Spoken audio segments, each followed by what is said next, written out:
नमस्कार.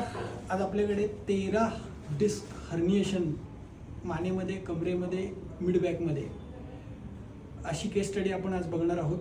आता इथे जर बघितलं यांचा एक्सरे, पुढे जा, इथे जर बघितलं आपण यांच्या एक्सरेमध्ये हा वर्टेब्रल सेगमेंट, लंबर सेगमेंट हा कॉन्केव्ह झालेला आहे. This is the obturator foramen sacroiliac joint. This structure concave on the right side. इथे जर बघितलं L4 L5 मधलं L3 L4 L2 L3 मधलं अंतर बऱ्यापैकी कमी झालेलं आहे.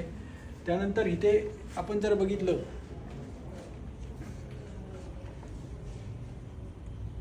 L1 L2 इथे अंतर कमी झालं. L2 L3 इथे जे व्हाईट लिक्विड जे दिसतंय ते व्हाईट लिक्विड दिसायला पाहिजे. इथे जर बघितलं तुम्ही L1 L2 L2 L3 L3 L4 L4 L5 L5 S1 इथे बबल्स लाईक अ स्ट्रक्चर, शेंगदाण्यासारखं स्ट्रक्चर हे बाहेर आलेलं आहे. इथे जर बघितलं थोरॅसिकमध्ये हे 4 ठिकाणी स्ट्रक्चर बाहेर आहे. सर्वायकलमध्ये इथे व्हाईट ड्युरा मॅटर दिसायला पाहिजे, काही दिसत नाही आहे. बघा इथे पूर्ण क्लोज झालेली आहे. याच प्रकारे सर्वायकलचा आपण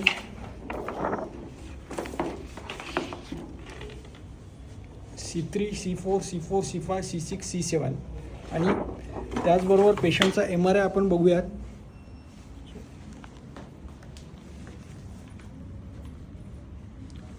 इथे जर बघितलं डायमीटर्स हे नॉर्मल थिकल सॅक डायमीटर हे कमीत कमी 12 ते 14 पाहिजे होते. इथे 8 mm 6 mm 6 mm आहे. त्याचबरोबर इथे बघा लेफ्ट साईडची कंबर ही शिफ्ट झालेली आहे. एक पाठ माझ्याकडे.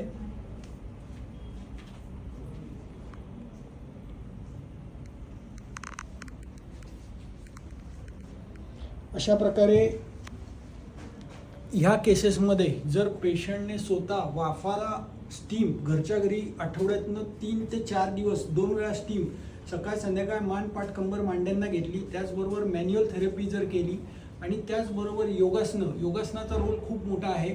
कारण बरेच पेशंट त्यासाठी कंटाळा करतात. तर एक लक्षात घ्या, आपण ट्रीटमेंट तर घेणारच आहोत, मॅन्युअल थेरपी ही देणार आहे, आयुर्वेदातली पोटातली औषधंही घेणार आहोत. त्याबरोबर पथ्य म्हणजे काय, तर तुम्ही काय खायचं आहे. गोड पदार्थ हे जेवणाच्या सुरुवातीला खायचेत, आंबट खारट पदार्थ हे जेवणाच्या मध्ये खायचेत, तिखट तुरट कडू पदार्थ हे जेवणाच्या शेवटी खायचेत. अशा प्रकारे जर आहार घेतला तर नक्कीच अशा प्रकारचे पेशंट हे बरे होतात. इथे बघा हे तिरकं आहे, हे सरळ झालं. इथे खड्डा पडला, खड्डा गेला. इथे आपण एक्सरे जर बघितला हे पूर्ण तिरकं झालेलं आहे.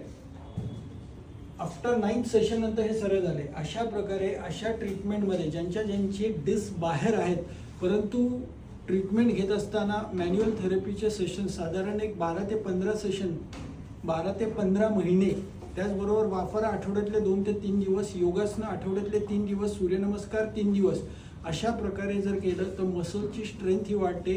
तिरका झालेला मणका हा पूर्णपणे सरळ होऊ शकतो.